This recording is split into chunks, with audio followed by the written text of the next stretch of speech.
Hello mga kapatid, mga kaibigan, mga kamag-anak. Kumusta po kayo? Magandang gabi po sa inyong lahat. Magandang umaga, magandang tanghali, at magandang araw po. Okay, nasa mabuti po kayong kalagayan na narating pong ating pong pagtalakay ng salita ng Diyos mula sa ating kinikilalang final authority, ang King James Version of the Word of God. At ngayong gabi mga kapatid ay nais ko pong pag-usapan po natin o talakayin ang theme na pinamagatang Mothers in the Scriptures. Nais ko pong basahin ang ating pong unang talata. Matatagpuan po yan sa Genesis chapter 3, verse 20. And Adam called his wife's name Eve because she was the mother of all living. Manalangin po tayo. Dakilang kami po ay nagpapasalamat sa pagkakataon mo rin kami po ay makatutunghay sa iyong mga salita. Salamat po, Ama. Hindi ka po nagkulang sa pagtugon sa aming mga pangailangan spiritually. Kami po ay pinayaman mo na sa lahat ng bagay. At salamat po sa inyong inihandang eternity para sa amin. Salamat po sa inyong eternal purpose in Christ na kung saan kami po ay naging kabahagi. Salamat po na hindi lang niligtas mo kami, pinatawad, pinaging matwid, kundi pinagpala mo na with all spiritual blessings in heavenly places. Salamat sa opportunity once again to share your word. Kami po ay mapatibay, ikaw rin ay maparangalan, malalahati, maging ang salita ay magnify. Sapagkat lahat ng ito aming dinadalangin pinakasalamatan sa pangalan po ng Panginoon Kristo ang tagapagligtas. Amen. Ngayon po ay second Sunday ng May at yearly mga kapatid ay mayroon pong inaraos na pagdiriwang ng tinatawag ng Mother's Day. At kaya po nagkaroon po ako ng topic ngayon tungkol sa mga ina na kung saan ay nakasaad sa mga kasulatan. Titignan po natin mga kapatid kung ano po ang kahalagahan ng isang ina, no? Bagamat hindi naman dapat na isang taon lang talakayin ang isyong ito, isang mahalagang aral sa kasulatan mga kapatid, ay inabuti ko na rin po na samantalahin ng pagkakataong ito dahil batid ko na halos lahat sa buong mundo ay nagdiriwang ito pong tinatawag na Mother's Day. So, dito po sa aking ginawang pagsasaliksik at pagtatanong maging sa ChatGPT ay inalam ko po kung saan ba talaga nagsimula itong Mother's Day celebration. At ayon po sa ChatGPT, hindi naman po masamang kumonsulta. Ang kailangang pag-iingat lang na gagawin natin ay pagdating sa mga scriptural teachings or doctrines mga kapatid. Ang final authority word of God, hindi po pwedeng magkamali yan. Pwede pong magkamaling ChatGPT, subalit ang Word of God ay perfect at absolute. Kaya ang responsibility po nating mga ngaral, magtuturo o mga mananampalataya ay saliksikin ang mga kasulatan. So maaaring sa historical facts o world history, ilang mga mahalagang bagay patungkol sa buhay na ito makakatulong po ang AI. Subalit pagdating sa mga absolute teachings or doctrines ng Scripture, nasa Word of God po yan. Iba po ang authority ng Word of God. Now, ang modern celebration po ng Mother's Day ay nagsimula doon po sa Amerika, mga kapatid, noong 1900s. At ito ay may kaugnayan, niugnay po ito sa isang tao na nagngangalang Anna Jarvis, or hindi ko po sigurado kung tama po yung pronunciation, Anna Jarvis or Jarvis, na siyang nag-organize ng isang widely recognized ngayon na Mother's Day service mula noong I should say May 10, 1908. So matagal-tagal na rin po. Sa West Virginia, sa Grafton, West Virginia. Ito pong celebration na ito ay para parangalan ng kanyang namayapang ina na si Ann Jarvis. Halos magkapangalan sila. Anna Jarvis, yung pong nag-celebrate, parangal sa kanyang ina na Ann Jarvis naman. Okay? Pagkatapos po ng ilang taon na pagpapahayag o campaigning, tungkol sa celebration ito. Itong si US President naman, Woodrow Wilson, ay pinroklaman niya officially ang Mother's Day na isang national holiday noong 1914. Okay? At yan ay inoobserba na tuwing ikalawang linggo ng Mayo. Kaya yan po yung ating ginagawa ngayon. Subalit, ang pagpaparangal sa mga magulang ay mas matanda pa o older pa sa tinatawag na modern holiday o modern day celebration ng Mother's Day. Meron pong tinatawag na ancient Mother's Day celebration ng mga ancient Greeks and Romans. At ito po ay mga festivals para sa mga, ito yung tingin ko hindi po maganda, no? Dahil hindi po ito sinasang-ayunan ng kasulatan. Ito po ay mga festivals, mga piging o pista pagdiriwang para sa mga tinatawag na mother goddesses. So may involved na po dito na idolatry, mother goddesses. At sa medieval Britain, meron pong tradition na tinatawag na Mothering Sunday. At ang mga tao, kapag ang mga tao ay bumabalik sa kanilang tinatawag na Mother Church, so related na po sa religious celebration at binibisita na rin ang kanilang mga ina. Isang bagay na interesting is itong si Anna Jarvis na nag-celebrate ng modern day Mother's Day celebration, ano po, ay hindi na po masaya later on, ano po, sapagkat ito pong Mother's Day celebration ay naging commercialized na po. Ibig sabihin, naging business na dahil may mga greeting cards na at mga flower sales na. So naging pagkakapirahan na po na hindi naman po intention ni Anna Jarvis ang bagay na yan, mga kapatid. So yun lang isang bagay na hindi na niya ikinasisya. Okay, so I believe, mga kapatid, na kung ang ating celebration ng Mother's Day ay associated or related sa religion or kaya ay in honor or some mother goddesses, yun po ay mali, mga kapatid. I don't think we need to do it na isang bagay na parang compulsory, but it should be depending on our decision, mga kapatid. O kaya naman ay walang pipigil sa atin, wala rin namang nagtutulak sa atin. Dahil sa kasulatan, mga kapatid, sa ating tatalakayan ngayon, na makikita natin na may mga ina, ang isang ina ay mahalaga. Okay, kaya kung maaari, mga kapatid, hindi lang po every year na tayo po ay magbibigay parangal o magse-celebrate ipagdiriwang ang ating mga ina, ano, o bibigyang respeto o parangal, kundi gawin po nating lifestyle. Okay, not only once a year, mga kapatid. Okay, sa mga kasulatan ay meron pong iba't ibang klase or may mga uri ng tinatawag na mga ina. Okay? So may mga tinatawag na mabuting ina sa mga kasulatan. Meron ding mga tinatawag na masamang ina. Kaya makikita po natin yan mamaya, mga kapatid, kung anong ibig sabihin.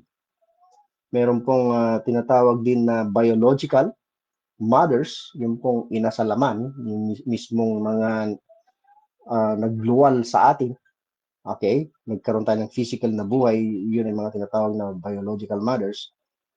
Meron din namang tinatawag na spiritual or figurative mothers. So in a spiritual sense, may mga ina rin, mga kapatid, at may mga anak. Kaya spiritually. Pwede natin i-classify into two. May mga tinatawag na good or evil biological mothers at may good or evil spiritual mothers, mga kapatid. Now, sa ating pong text na binasa kanina, sino po ang tinatawag na the mother of all living? So obviously sa verse ay walang iba kundi si Eva, ang unang-unang babae na mula sa lalaki kay Adan, mga kapatid. Tinawag po si Eva sa verse na ito na mother, the mother of all living. But take note na at this time, sa Genesis 3, ay wala pa pong mga tao. Wala pa pong recorded na naging anak. Ito pong si Eva, Genesis chapter 4 pa lang. Ang recorded na anak niya, si Cain, at si Abel or si Abel, mga kapatid. So I'm not sure kung itong mga katagang na mother of all living ay tumutukoy sa sangkatauhan. Okay? So I will not put emphasis on that, mga kapatid. Now, another verse ay ginamit sa kasulatan ng mga katagang a mother of nations, ina ng mga bansa. So kung si Eve ay the mother of all living, meron din namang a mother of nations, isang ina ng mga bansa. Sino po ito? Genesis 17:16, and I will bless her and give thee a son also of her. Yea, I will bless her, and she shall be a mother of nations. Kings of people shall be of her. So sa context ng chapter na ito, kung babalik tayo sa verse 15, ang Diyos po ang nagsasalita kay Abraham. Ang sabi dito, and God said unto Abraham, as for Sarai thy wife, thou shalt not call her name Sarai, but Sarah shall her name be. So ito pong tinawag dito na a mother of nations ay walang iba kundi si Sarah, asawa po ni Abraham, kung saan diyan po nagmula ang bansang Israel, mga kapatid. So siya po yung a mother of nations, kings of people shall be of her. Then, kung halimbawa namang tutunghay po tayo sa mga sulat ni Paul, no, dahil di ko po pwedeng talakayin lahat ng mga ina na binanggit po sa mga kasulatan. May binabanggit din naman si Paul na my mother's womb. Okay? Sa Galatians chapter 1 verse 15, but when it pleased God who separated me from my mother's womb and called me by His grace. So dito sa unang dalawang example ay it seems na itong mother of all living has something to do with physical life or biological in nature. Maging si Sarah, mga kapatid. Okay? Mother of nations dahil mula sa kanya ay literally may pinanganak. Halimbawa si Isaac, mga kapatid. Ano po? At later on ay naging anak si Jacob at si Jacob nagkaroon ng 12 sons. So nagkaroon, mga kapatid, ng mga malaking bansa at mga bansa no, later on. It could be through Sarah ay biologically, physically nangyari po yun, mga kapatid. At maaaring meron ding spiritual sense. As we go on, makikita po natin, mga kapatid, mamaya yan. Okay. So, dito po sa Galatians chapter 1 verse 15, sabi ni Paul, may tinawag po siya dito na may mother's womb. Ano po itong binabanggit dito ni Paul na may mother's womb? So balikan po natin, mga kapatid, ang verse 13 ng Galatians 1. For ye have heard of my conversation in time past in the Jews religion, take note, ito po yung nakaraang buhay ni Pablo, yung manner of life niya bago po siya tinawag ng Panginoon sa Kristo, bago po siya naging apostol, bago po siya naligtas. Nasa Jews religion po siya. Okay? How that beyond measure I persecuted the church of God and wasted it. So sa po siyang napastangan, manguusig ng iglesia ng Diyos, yung iglesia na nag-i-exist noon na puro Hudyo ang mga miyembro, tagasunod ng Panginoon sa Kristo. Talagang sabi nga ng verse is wasted it. Talagang ang kanyang layunin ay wasakin po ito. And profited, nakinabang daw siya sa, again, inulit, the Jews religion, above many my equals in mine own nation. So yung Jews religion na yan ay sa kanyang sariling bansa, bansang Israel. At we have to know na si Paul ay isang Pharisee. Ang kanyang tatay ay Pharisee at siya ay isang Pharisee din na train sa isang mahusay na magtuturo, si Gamaliel, kinikilala at may reputasyon. So kilalang Pharisee si Paul sa Jews religion na yan at siya, sabi nga niya, above many my equals in mine own nation. Being more exceedingly zealous of the traditions of my father. But when it pleased God who separated me from my mother's womb and called me by His grace to reveal His Son in me that I might preach Him among the hidden, immediately I conferred that with flesh and blood. So sino po or ano po itong binabanggit dito ni Paul na mother's womb? Hindi po ito yung literal na biological mother niya. So context ay yung Jews religion sa kanyang bansa, sa bansang Israel. So diyan po siya ibinukod ng Panginoon. from his religious background sa bansang Israel, na kung saan siya ay Pharisee, na kung saan in that state hindi po siya ligtas at religious siya. Sa kalagayang yon ay hindi niya kilala ang Panginoong Jesucristo, hindi po siya matuwid. Ang meron sa kanya, sa Pharisee, is self-righteousness. Pinagmamalaki niya yung kanyang gawa, yung kanyang pagiging Phariseo, religious activities, yung kanyang pagsunod sa kautusan, thinking na sa pamagitan ng pagsunod sa kautusan ay magiging matuwid siya. But later on, na-realize niya, nakilala niya ang Panginoong Jesucristo, hindi niya kailangan yung kanyang sariling righteousness ayon sa kanyang testimony sa Philippians 3, but the righteousness of God which is in Christ. So, doon pa lang naligtas si Paul. When he was called by Christ, no, sabi ng verse na ito, called me by His grace, at siya ay separated from that religious Jews religion in Israel. Yan po yung mother's womb dyan. So, figurative yung pagkakagamit ng salitang mother or mother's womb sa verse po na yan. Then let's move on. Maliban sa Galatians 1, kung saan ginamit ang salitang mother or mothers, possessive, ay ginamit din po ang salitang mother sa Galatians chapter 4, verse 26. Dito naman ay may ginamit na mga katagang or expression na the mother of us all. So, sino naman po itong tinatawag na the mother of us all? Ang ina nating lahat. Galatians 4:26, sabi po dito, but Jerusalem which is above is free, which is the mother of us all. So, titignan po natin ang konteksto. Okay, sino po ba itong tinatawag na Jerusalem? Okay, we know for a fact na ang Jerusalem ay kapitolyo ng Israel. Okay, sa scriptures, mga kapatid, no? But subalit sa modern day Israel ngayon ay Tel Aviv, no, I think, ang kinikilalang capital. Bumalik din naman yung pangalan Jerusalem anyway. Nawala yan ng ilang mga taon, pero naibalik ngayon, mga kapatid. Ano po? Now, let's go back to sa context, mga kapatid. Titignan po natin kung ano po yung punto ni Paul dito sa Jerusalem which is above, na tinawag niyang mother of us all. Kung halimbawa, babalik po tayo, mga kapatid, dito po sa verse 25, for this Hagar, si Hagar ay Hagar sa Old Testament. Ito pong si Hagar ay naging asawa din po, no? ni Abraham. Ito po yung maid ni Sarai dahil naging baog si Sarah, mga kapatid. At ang kanyang ginawa ay pinaubayan niya itong si Hagar na kanyang maid or servant kay Abraham dahil hindi nga po siya magkaanak. At ang naging anak nila ay si Ismael. At dito ay mga literal na personality at literal na lugar ang ginamit, pero may paghahambing o may paglalarawan. Okay?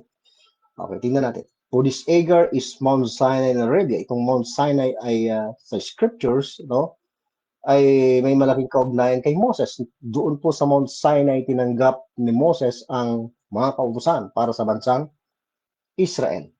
At associated dito sa verse na ito ang si Hagar or si Hagar sa Mount Sinai, na kung saan ang law ang pinupunto, ang mga kautusan, under the law.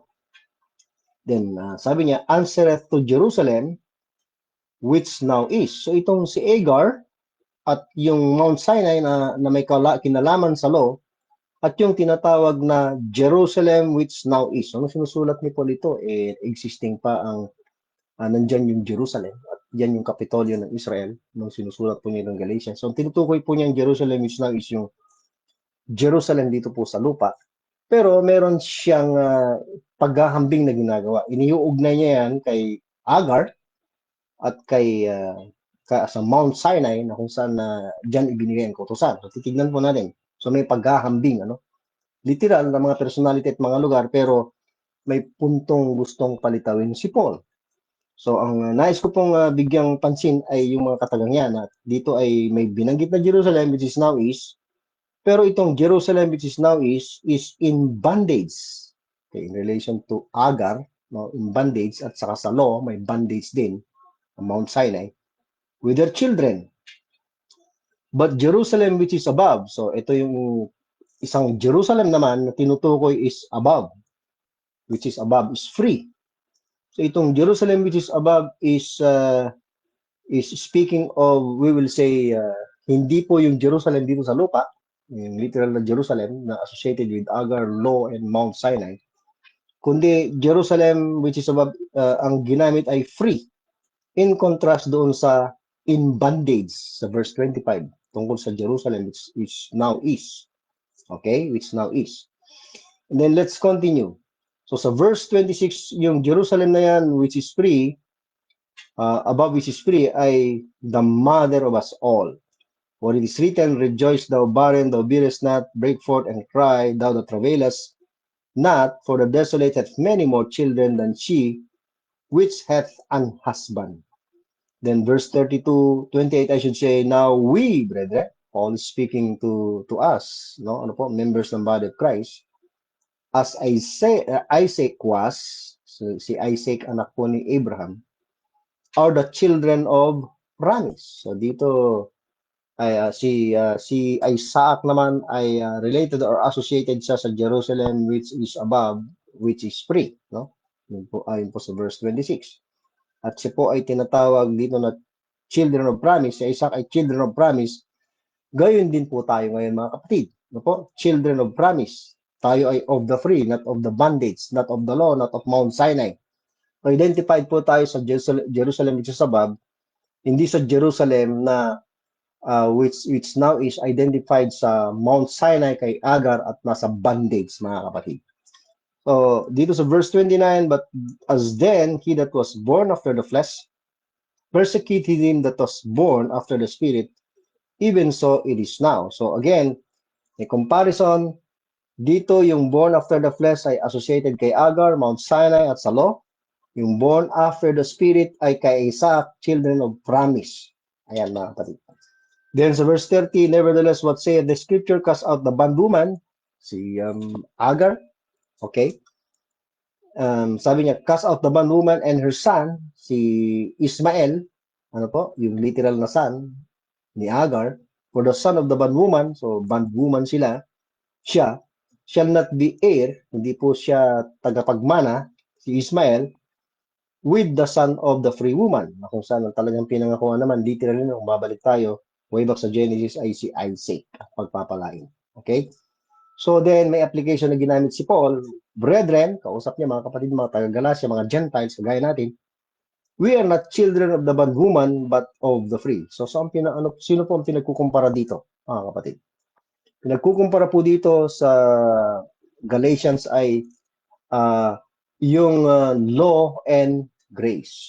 Yung punto ni Paul, kahit sa ibang mga sulat niya ay wala tayo sa ilalim ng kautusan, kundi sa ilalim ng biyaya. Ang problema kasi ng mga taga-Galacia they are putting themselves under the law. Samantalang sila ay saved by grace through faith na, no? Kung pupunta ka sa Galatians 1, namangha si Pablo na sila ay napakadaling nawala, removed from him, na tumawag sa kanila from into the grace of Christ unto another gospel.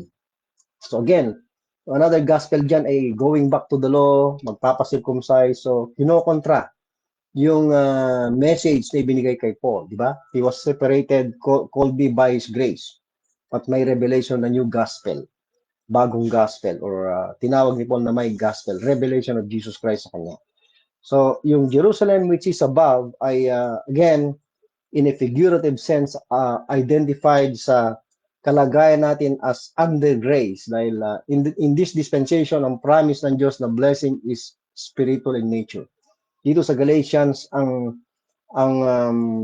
pino-point out ni Paul, ang main thing dito mga kapatid, ang main subject is justification by faith unto eternal life. Na kung saan ay nangyari kay Abraham nung siya ay nasa uncircumcision pa. Gaya natin, uncircumcised. Ano po? Tayo ay na paging matuwid, no, in the sight of God without works, without the works of the law, we have no relation at all sa law. We have no relation at all doon sa bondwoman kay Agar, sa Jerusalem which now is associated sa law, sa Mount Sinai, under the law, mga kapatid. Okay? Tayo ay, yung Jerusalem which is above is the mother of us all, spiritually, dahil ginamit po yung salitang allegory, halimbawa, dito mismo sa context, mga kapatid. Ano po?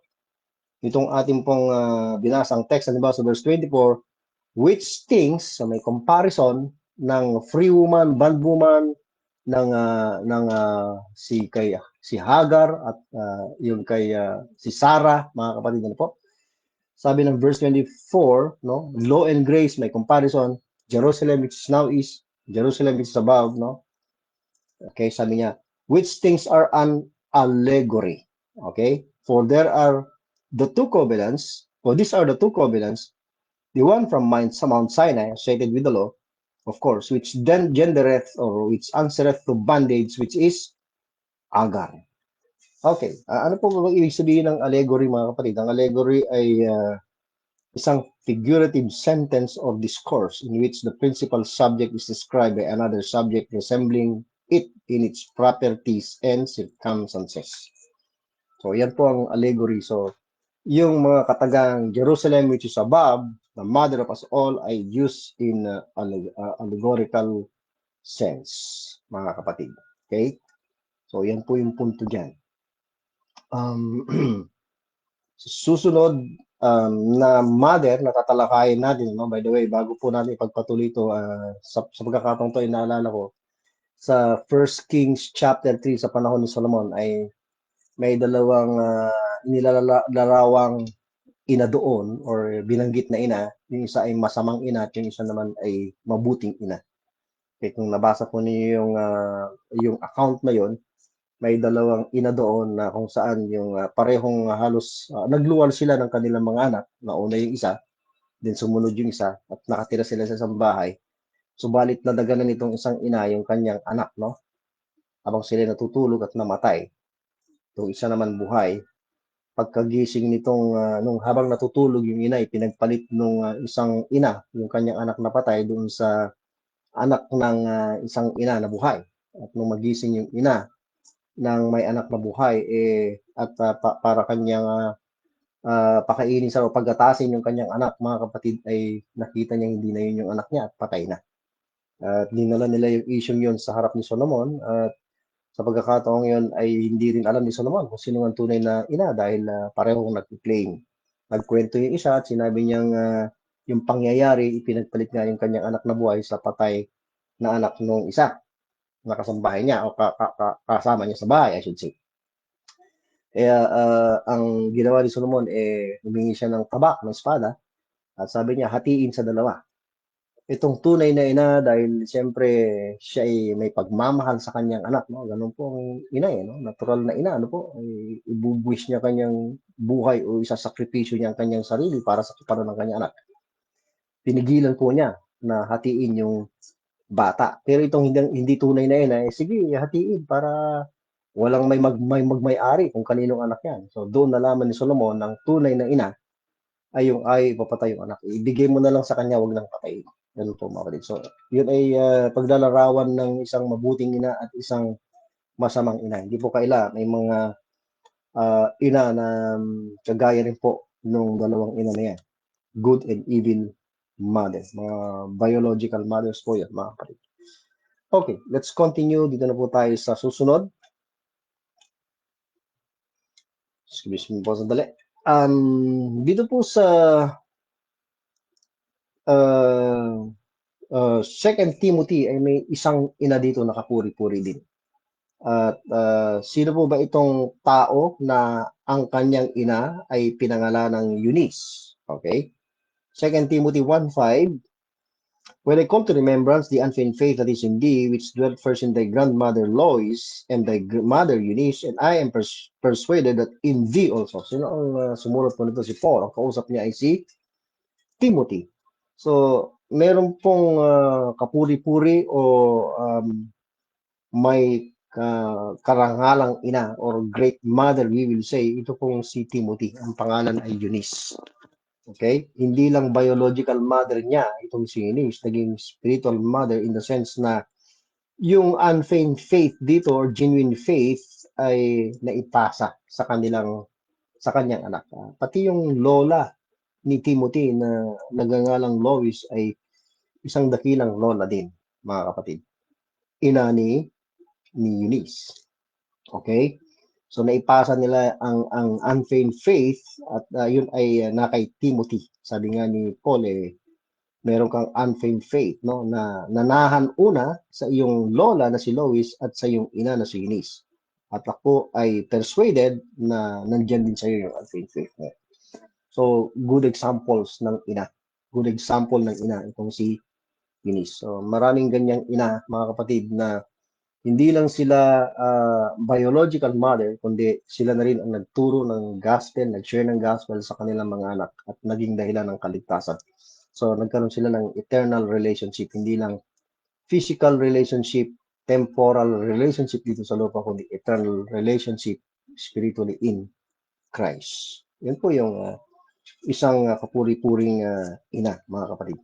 Now, maliban dyan, dito po sa Hebrews ay may tinawag din namang tao na walang ina. Okay? Sino po ba itong taong ito na walang ina? Hebrews chapter 7 verse 3. Without father, hindi lang walang ina. Wala pa po siyang ama. Excuse me po. Without father and without mother, without descent, having neither beginning nor of days nor end of life, but made like unto the Son of God, abideth a priest continually. So, dito po sa context, obviously, makikita po natin kung sino po ito. Walang iba kundi si Melchizedek. Sa verse 1, for this Melchizedek, king of Salem, priest of the Most High God, who met Abraham returning from the slaughter of the kings and blessed him. Silipin po natin saglit, mga kapatid, no, bago po tayo babalik sa Hebrews 7, ang Genesis chapter 14. Okay? So sa Genesis 14, beginning from verse 18, meron pong isang hari, Melchizedek, king of Salem. Salem is Jerusalem, another name for Jerusalem. Brought forth bread and wine, and he was, ito mo si Melchizedek, itinawag na the priest of the Most High God. So bago pa po binigay ang kautusan sa bansang Israel through Moses, po, under the law, ay meron na pong pari na ipinakikilala dito. Ang pangalan ay Melchizedek at siya ay priest of the Most High God. Okay. Dito ay galing po sa pakikibaka si Abraham. Ano po? At nanalo po sila sa pakikibaka at may mga samsam po sila ng giyera, spoils of war. Okay, at may sumalubong sa kanya na isang hari at yun nga ay si Melchizedek. Nagdala po ng bread and wine. Okay, and then sa verse 19, and he, si Melchizedek, blessed him, si Abram, kanyang pinagpala, and sabi niya, blessed be Abraham of the Most High God, the possessor of heaven and earth. Yan pong ibig sabihin ng title ng Diyos na Most High God, possessor of heaven and earth. And then verse 20, and bless the Most High God. So hindi lang si Abraham ang pinagpala o ibinless niya, kundi the Most High God which hath delivered thine enemies, thine is referring to Abraham, into thy hand, Abraham, and he gave him tithes of all. So dito, sino po ang nagbigay ng tithes? Okay, para malaman natin, babalikan po natin ang Hebrews chapter 7, mga kapatid. Kung sino po ang nagbigay ng tithes, ayon po dito. Hindi po masyadong klaro, pero dito po sa Hebrews 7, makikita natin. So, basahin ko po ulit ang verse 1 for this Melchizedek. Siya po yung tinutukoy. Bangalan po ang spelling dito dahil Hebrew po ang Old Testament scriptures. Tinranslate, may zay na po yung Sedek. Dito naman ay Greek, kaya Melchizedek. Okay, yan po ang ginamit sa spelling ng English. Priest of the Most High God, who met Abraham. So, ito po yung binabanggit kanina sa Genesis. Who met Abraham returning from the slaughter of the kings. May mga pinatay po kasing mga hari dyan, si Abraham. And blessed him. Okay? So, Melchizedek, ibinless niya si Abraham. To whom also si Abraham naman, gave a 10th part of all. So, yan po yung tithes, yung 10th part of all. Pero saan po galing yung 10th part na yon? Sa spoils of war. Hindi po yan pera. Okay, konting sidetrack. Ang tithes under the law ay hindi pareho ng tithes dito sa panahon ni Abraham. Dahil yung tithes dito in this context, going back sa Genesis 14, ay spoils of war, samsam sa gera. Okay? Samantalang dun sa tithes under the law, ibibigay yung tithes dito rin sa context din sa tribe of Levi. Galing sa 11 tribes, dahil may 12 tribes ang Israel. Ang tribe of Levi, sila yung gumaganap ng priestly ministry sa bansang Israel. Doon po sa templo ginagawa. Pero wala po tayo sa panahon yan. Under the law po yan. In time past. Okay? To whom also Abraham gave a tenth part of all, first being by interpretation, king of righteousness, si Salem. I mean, yung king of Salem, si Melchizedek, kagaya ng Panginoong Kristo, ano po? And also, and after that also king of Salem, which is king of peace. Itong mga title nitong si Melchizedek, no? Ay pareho, kagaya ng sa Panginoong Kristo. Makikita na ni mamaya kung bakit may pagkakapareho sila. Okay? King of peace. Without father, then ayon sa verse 3, si Melchizedek ay walang ama, walang ina, without descent, walang genealogy. Okay? Walang talaang kanan, no? Kung sa Tagalog, no? I think yun po yung Tagalog niya. Having neither beginning, walang neither beginning of days nor end of life, but made like, siya ay ginawa kagaya lang naman, hindi naman siya mismo, no? Kundi made like unto the Son of God. Walang iba kundi ang Panginoon Kristo.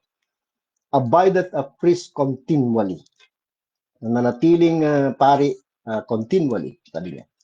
Now consider how great this man was, itong si Melchizedek, unto whom even the patriarch Abraham gave the tenth of the spoils. So dito malinaw na ang nagbigay ng tithe or tenth of the spoils of war ay si Abraham. Kanino binigay? Kay Melchizedek, king of Salem, priest of the Most High God. And verily they that are of the sons of Levi, so may pagkukumpara ngayon dito, dun sa priestly ministry or order of priesthood nitong si Melchizedek at sa order of priesthood nitong mga sons of Levi. Tuloy po natin. Verily they that are of the sons of Levi, na mga pare, no, who receive the office of the priesthood, yan, very clear.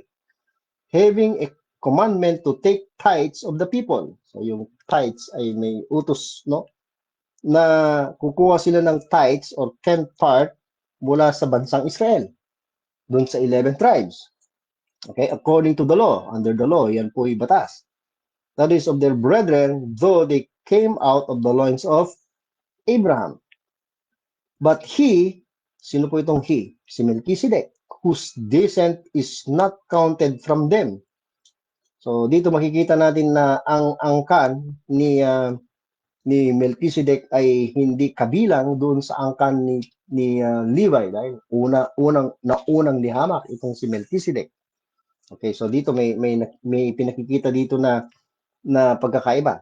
So, bakit sinabing no father, no mother? Dahil ang descent nitong si Melchizedek ay hindi kapareho ng descent or talaangkanan or pinagmulan lahi ng tribo ni Levi, mga kapatid. Okay? Okay, at syempre yung priesthood may malaking pagkakaiba kung bakit sinabing no father, no mother. Okay? Tuloy po natin. Okay, sabi ng verse na ito is they received tithes and blessed him that had the promises. And without all contradiction, the less. Dito sa verse na ito, may binanggit na the less. Sino po yung less? Is blessed of the better. Sino po yung the less na tinutukoy? Walang iba kundi si Abraham. Sino po yung better? Si Melchizedek. So sino po ang nagbigay ng tithes?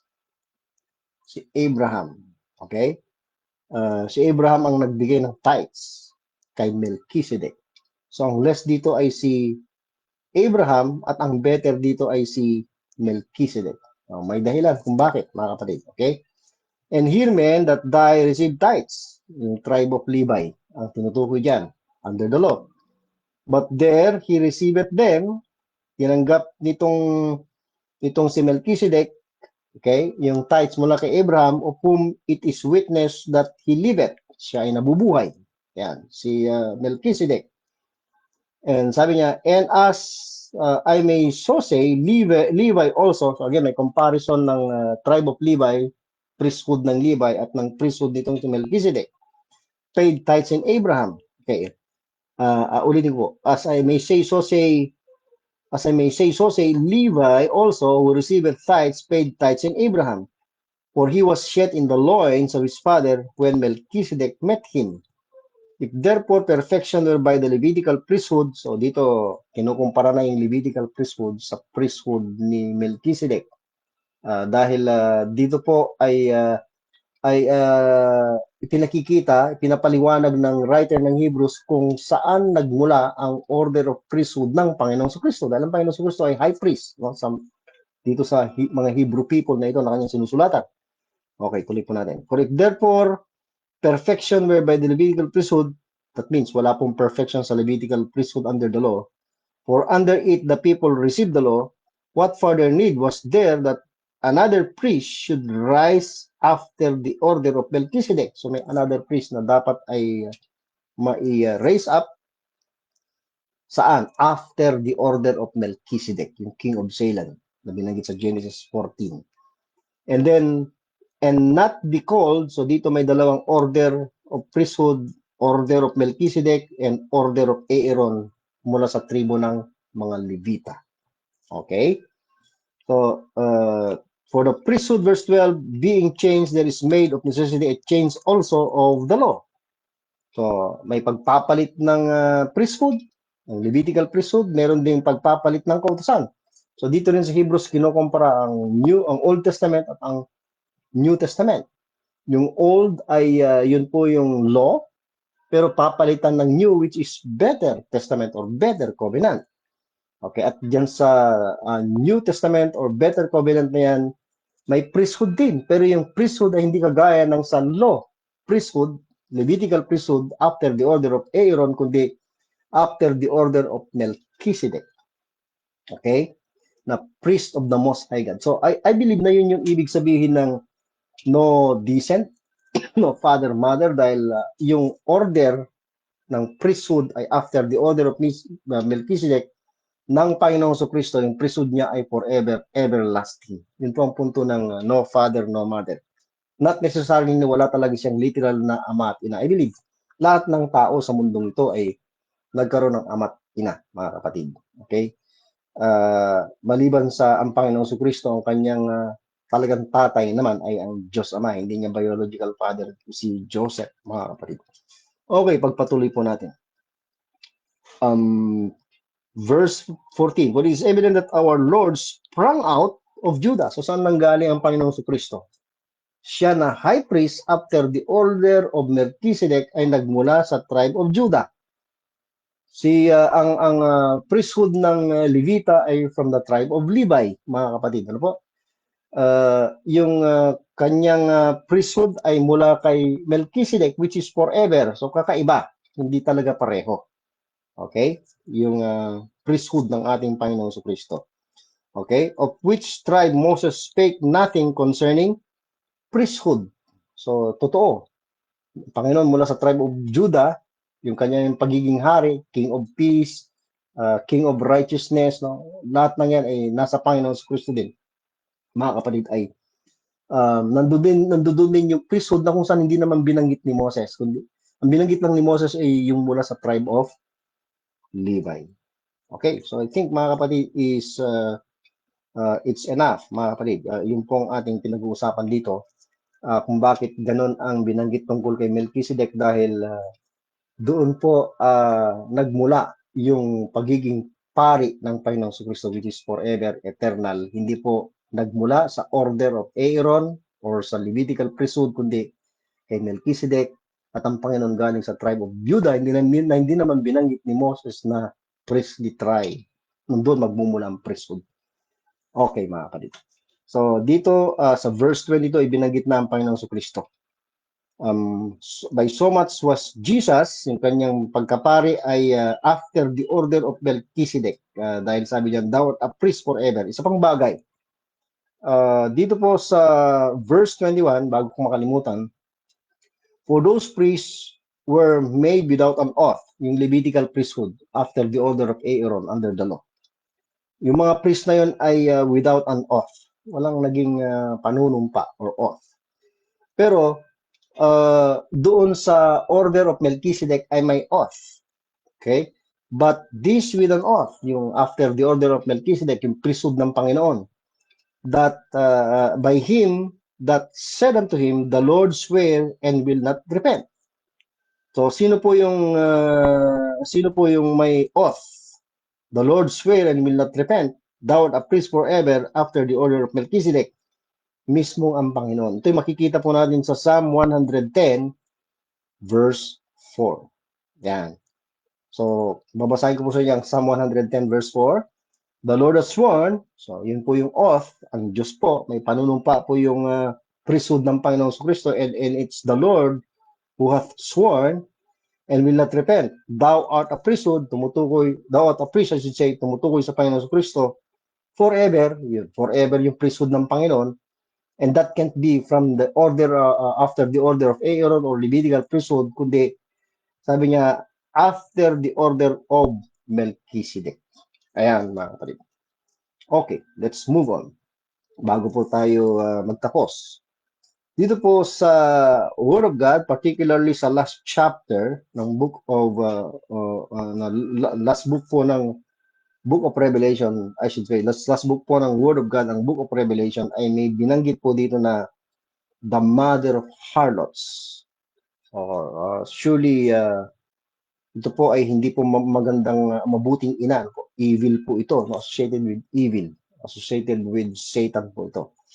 The mother of harlots and abominations of the earth. So, ano po bang tinutukoy dito, mga kapatid? Is it a literal mother? I mean, a biological mother? Or may ibang sense na tinutukoy?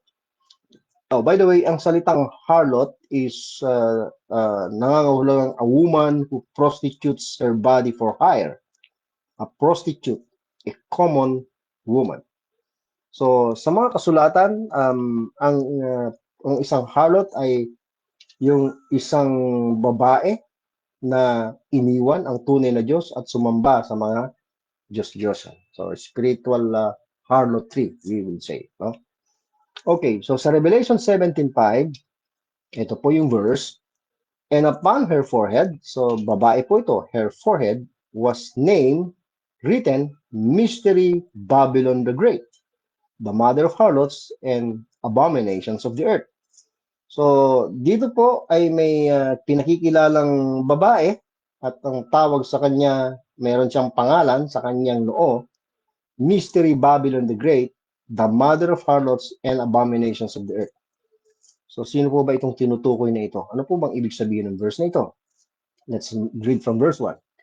And there came one of the seven angels which had the seven vials, and talked with me, saying unto me, Come hither, saying unto me, Come hither, I will shew unto thee the judgment of the great whore.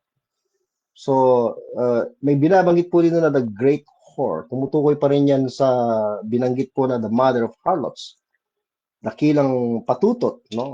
Still, harlot ang tinutukoy or prostitute that seated upon many waters. So, ito pong great whore na ito ay nakaupo daw sa maraming mga tubig. So anyway, bagamat ganito ang mga salita katagang binanggit, huwag pong tayo mag-alala sapagkat may interpretation po yan. Huwag po tayo mag-iisip ng kung anong interpretation. Just read through the verse, then you will know kung ano pong ibig sabihin dito.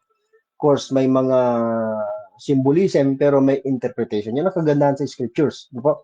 Hindi natin kailangang interpret by ourselves. Hindi natin kailangan gumamit ng historical books or outside sources, mga kapatid, para i-interpret. The Word of God interprets itself. Okay. So, sino po ba itong great whore na ito na nakaupo sa maraming mga tubig? Ano ibig sabihin nito? With whom, sabi niya, dun sa great whore na yan, the kings of the earth, may mga hari of the earth that have committed fornication. Okay? And the inhabitants of the earth have been made drunk with the wine of her fornication. So, dito nagkakaroon tayo ng idea na sa religion ay palaging may involved na fornication.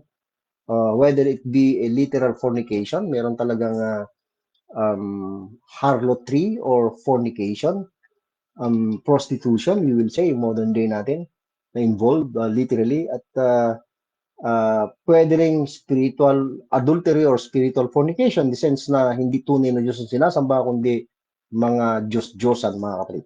Okay, let's continue. So dito may mga leaders, mga hari, no? Kings na involved. Then sabi ng verse 3, so he carried me away, si John po ito sa kanyang vision, in the spirit, into the wilderness. And I saw, si John sabi niya, nakita ko ang isang babae, sit upon a scarlet-colored beast. So nakaupo itong babaeng ito, maliban sa many waters, nakaupo rin siya sa scarlet-colored beast. Sino itong tinutukoy dito na scarlet-colored beast? May halimaw na binabanggit. At itong beast na ito ay sabi, full of names of blasphemy. At itong beast na ito, hayop na ito ay may 7 ulo at 10 sungay. So, anong ibig sabihin ito? Literal ba ito?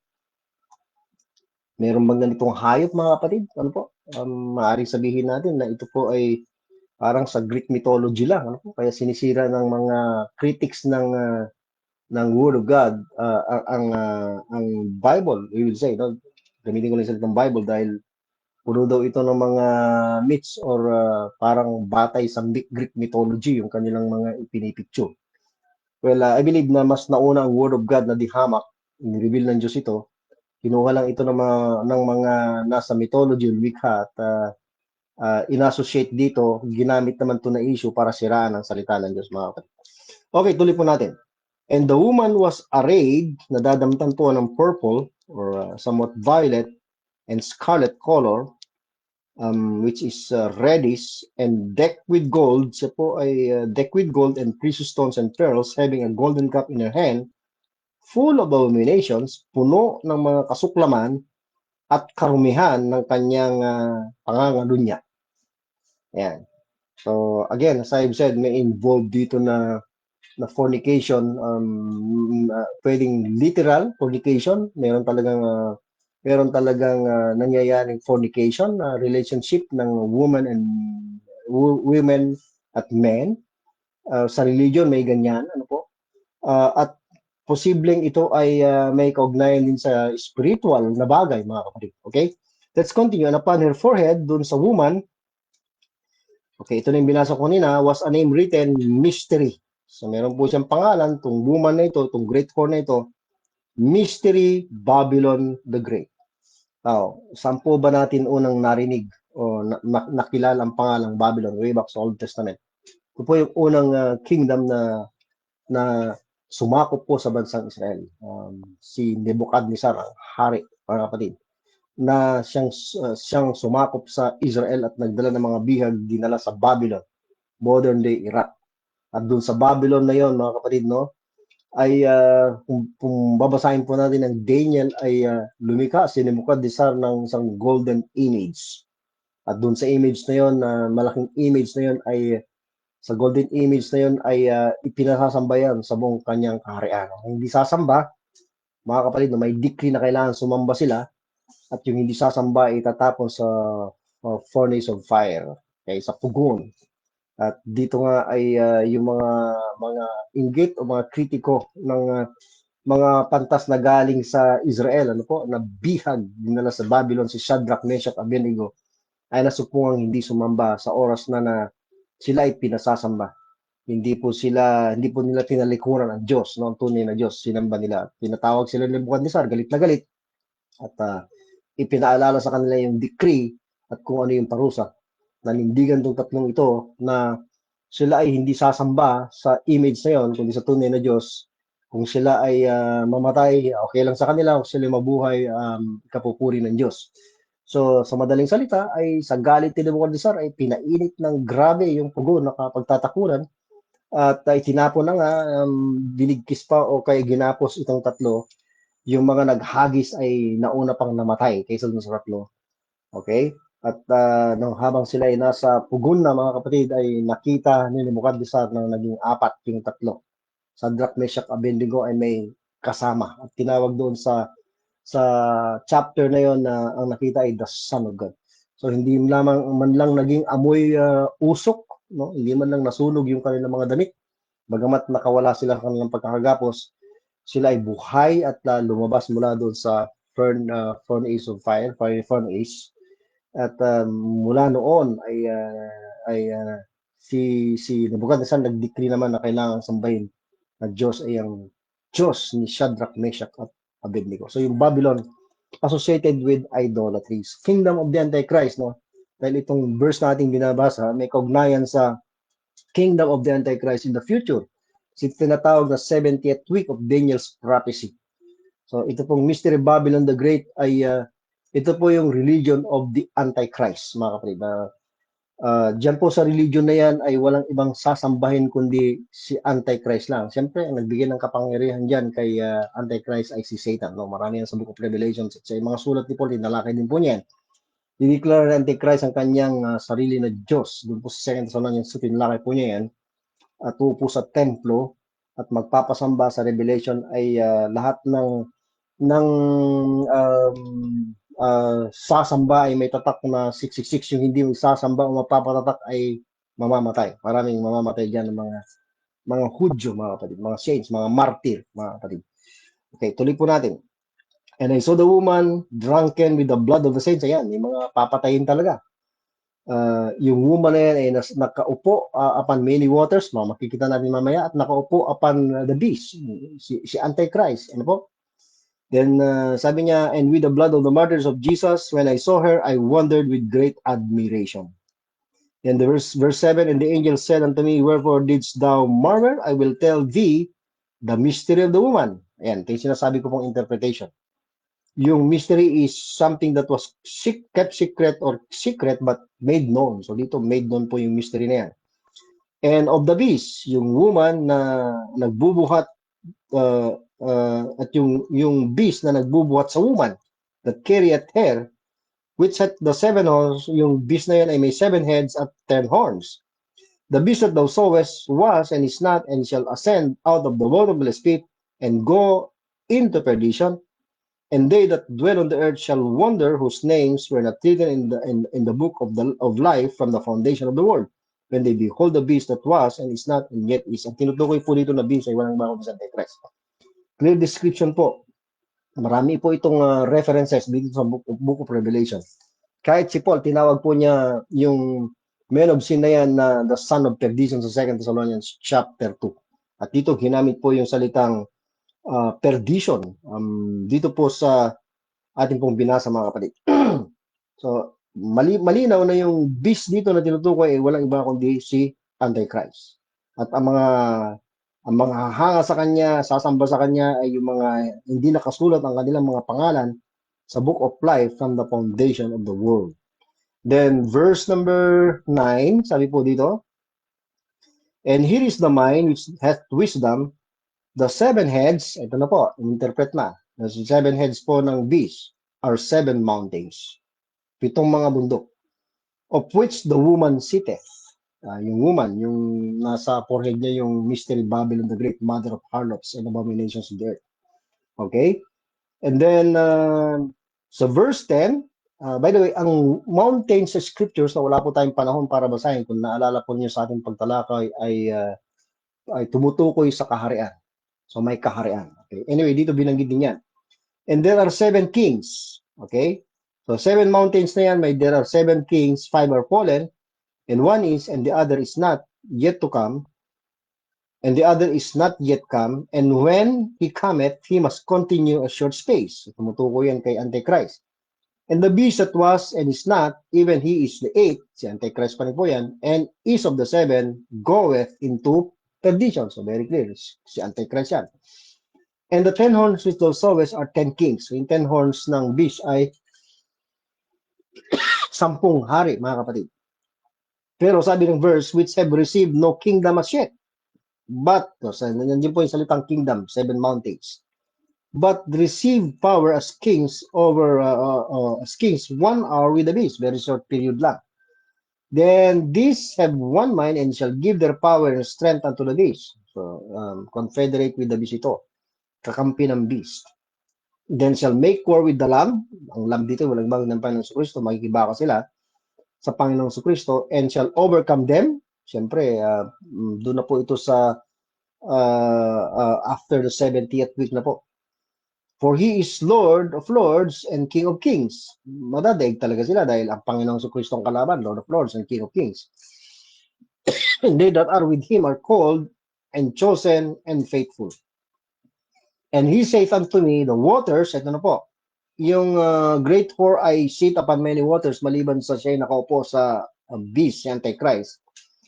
And he said unto me, the waters which thou sawest where the whore sitteth, ano po yung waters? Are peoples. So, na-interpret na po. Ano pong tinutukoy na waters? Na kinaupuan po ng great whore. Yan po ay mga tao, multitudes karamihan, mga bansa, and tongues, mga pananalita o mga languages, I should say. And the 10 horns which thou sawest upon the beast, these shall hate the whore, yung great whore, yung woman, and shall make her desolate and naked, and shall eat her flesh and burn her with fire. So gagamitin din ng Panginoon tong 10 horns na ito. Notice, bakit ko sinabing gano'n? Verse 17, for God had put in their hearts yung 10 horns to fulfill His will, and to agree and give their kingdom unto the beast, until the words of God shall be fulfilled. And the woman which thou sawest is that great city, which reigneth over the kings of the earth. So, yung great city na yan, yan yung sinasabi ng verse, which reigneth over the kings of the earth. So, may cross-reference po tayo dito. Let's go back to chapter 11 ng Revelation din po, mga kapatid. With that expression, at dito sa Revelation chapter 11, dito makikita po natin yung dalawang witnesses dito na olive, tinawag po silang dalawang olive. Sa verse 1 ay may binabanggit po dito na there was given me a reed like unto a rod, and the angel stood saying, rise and measure the temple of God and the altar and them that worship them therein, but the court which is without the temple leave out and measure it not, for it is given to the Gentiles. And then let's move to verse 3, and I will give power unto my two witnesses. So, ito pong two witnesses dito. Sa context ay walang iba kundi si Moses at saka si Elijah. Tinawag silang olive trees sa verse 4. Okay? Itong dalawang ito, na mga propeta ay napatay ng beast. Okay? Let's go to the verse 8 na po. And their dead bodies, okay, verse 7 muna, and when they shall have finished their testimony, the beast that ascended out of the bottomless pit, si Antichrist, shall make war with them, sa dalawa, sa two witnesses, si Moses and Elijah, and shall overcome them and kill them. So ito po ay sa second half ng 70th week. Second half po ng tinatawag na 7 years tribulation, the so-called. And their dead bodies shall lie in the street of the great city. So nandito binagit po yung the great city, which is spiritually, okay, may spiritual connotation, okay, or meaning, which spiritually is called Sodom and Egypt, where also our Lord was crucified. So wala pong ibang tinutukoy dito kundi ang Jerusalem or ang Israel, bansang Israel, ang Jerusalem, na kung saan ang Panginoon sa Kristo po ay ipinako at tinatawag po siya na spiritually called Sodom and Egypt, spiritually, mga kapatid. Siya po yung tinatawag na woman, great whore, mystery Babylon the Great, sa Revelation chapter 17. Okay? So much for that, mga kapatid, dahil wala po tayong oras. I hope you're following. Then, bago po tayo magwakas, mga kapatid, dito po sa Word of God, it seems na may binanggit po na mother ito pong si Paul sa Romans chapter 16 verse 13. Salute Rufus, chosen in the Lord, and his mother and mine. So, dito ay binanggit ni Pablo, itong si Rufus, at sabi niya, yung mother ni Rufus, yung his mother, sabi niya, and mine. Seems na ang mother ni Rufus ay mother din po ni Paul. I'm not sure about it, mga kapatid, honestly. May mga komentary na nagsasabing hindi po literal or biological mother ni Paul, kundi parang spiritual mother. But I'm not sure about that dahil hindi po naman nakalagay sa context. Pwede rin po, siguro. But to be honest, I'm not sure. Pero clear ang wordings, his mother and mine. And I believe kung literal mother ni Rufus, itong tinutukoy dito, most likely literal mother din ni Paul. Ano po? Okay. His mother and mine. Okay. So 1 Timothy 5:2, by the way, may binabanggit dito ng mga elder women. Kung titreat po ni Timothy ang mga matatandang babae sa church ay as mothers. So ito, spiritual mothers po ito. Titreat niya sila na as mothers, no? Hindi niya literal na mga ina, biological mothers, pero titreat niya as mothers. Ganyan din naman sa mga younger women na sisters. So, hindi sila literally, biologically may relasyon, pero spiritually. With all purity. Sa 1 Timothy 5:1, rebuke not an elder sa isang church, mga kapatid po, but entreat him as a father. So, hindi naman talaga niya tatay, pero kapag elder na lalaki ay ang trato niya sa kanya dapat ay tatay. So, hindi po biological father. And then yung mga younger men naman, mga brothers as brethren, mga kapatid. So bago po tayo magwakas, nais ko lang po ipabatid, paalala mga kapatid, no, sa mga may buhay pang ina. Kaya dapat po habang nabubuhay ang ating mga ina, dahil Mother's Day po ngayon, ay ipakita na po natin yung pagmamahal. Sa Word of God ay ganito po ang sinasabi, maging si Paul, Romans, I should say Ephesians 6:1 and 2, children, obey your parents in the Lord, for this is right. So, ang parents dito ay must be obeyed. That's ang parents dito kasama ang ama at ina. Honor thy father and mother, which is the first commandment with promise. So, kailan po natin gagawin yung pagpaparangal, pagbibigay respeto sa ating ina? Sa ina muna tayo magbibigay ng emphasis habang sila nabubuhay. We have to show respect to them. We have to give importance to them. We have to show our affection, our love, not only in terms of physical things, kundi emotionally, mga kapatid, ano po, ipakita po natin yung ating buong suporta, yung buong pagkatao po natin, suportado sila mga kapatid. Kagaya natin sila may spirit, soul, and body. Kapag nawala na po tayo ng ina at saka lang natin ipakikita yung ating pagmamahal, huli na po ang lahat. Kaya habang buhay po yung ating mga magulang, ang ating ina, ano po, pakita po natin yung tunay na pagmamahal gaya ng itinuturo ng Word of God. Honor thy father and thy mother. Sa Colossians 3:20, inulit ni Paul, children, obey your parents in all things, for this is well-pleasing unto the Lord. By the way, ito po isulat naman ni Paul sa mga mananampalataya in the Lord. So, mga believer o mananampalataya ang sinusulatan at tinuturoan tayo ng ating Diyos, ng Diyos Ama, na igalang ang ating mga magulang, ang ating ina. Hindi po para maligtas, ligtas na po tayo. As I've said, ang sinusulatan dito ay in Christ na. So dapat yun yung nakikitang lifestyle po natin. Kung ang mga ungodly, unbelievers of this world nakikitang nagpapakita ng paggalang, respeto sa ina, how much po dapat ang isang mananampalataya, anak ng Diyos. At yan ay dapat ginagawa mo by faith in the life, by faith in the Word of God. Po. It's your lifestyle. You are walking in the light of God's Word. Meron pong isang talata maging sa Proverbs 23:22, way back in the Old Testament. Ito pong sabi, hearken unto thy father, makinig ka sa iyong ama, na sabi niya, that begat thee. And despise not, huwag mong hamakin ang iyong ina kapag siya ay matanda na. Ganito po ang nangyayari mga kapatid, na pinalulungkot ko po sabihin, bagamat hindi lahat may mga anak na kapag matanda na ang kanilang magulang, ang kanilang ina, ay hinahamak na nila. Para bagang wala ng kwenta. Nung pinakikinabangan, malakas pa at kinakandili sila, taking care, much of them, ay may respeto pa, may paggalang pa. Pero nung tumanda na, wala nang pakinabang, ay hinahamak na. Hindi po dapat ganun mga kapatid, lalo na kung tayo mga anak ng Diyos. Pakita po natin yung ating respeto, pagmamahal, pagkalinga sa kanila habang sila ay nabubuhay, kahit sila ay matanda na. Mga kaibigan, mga kapatid, mga kamag-anak. Sa mga ina naman na bata-bata pa, no, ay ganito naman ang sabi ni Paul, no, that they may teach the young women to be sober. Ito yung mga old elder women sa church. Okay, mga ina rin most likely. Turuan nila yung mga young women, mga ina rin, to love their husbands. Then nakalagay po dito, to love their children.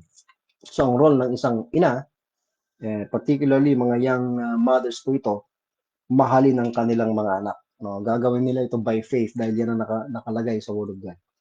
role nila na sa kanilang tahanan ay sila ay discreet, meron silang sila ay prudent, wise in avoiding errors or evil, in selecting the best means to accomplish a purpose. Sila ay cautious, maingat. No? Yan yung role ng mga mother. Love their children. At sabi rin ng verse na ito, sa susunod na verse, sa verse 5 is chaste. Sus ng ina ay keepers at home, good, obedient to their own husbands, at the word of God be not blasphemy. Pag sinabing chaste, undefiled, pure, genuine, uncorrupt. So yan po ang isang mabuting ina, young mothers at home. Sa Book of Proverbs ay may description din ng isang virtuous woman, isang ina, na mabuting asawa at ganun din mabuting ina sa kanyang pamilya, sa kanyang mga anak. So, sa mga ina, lahat ng ina na nakikinig ngayon at sa mga anak na nakikinig din,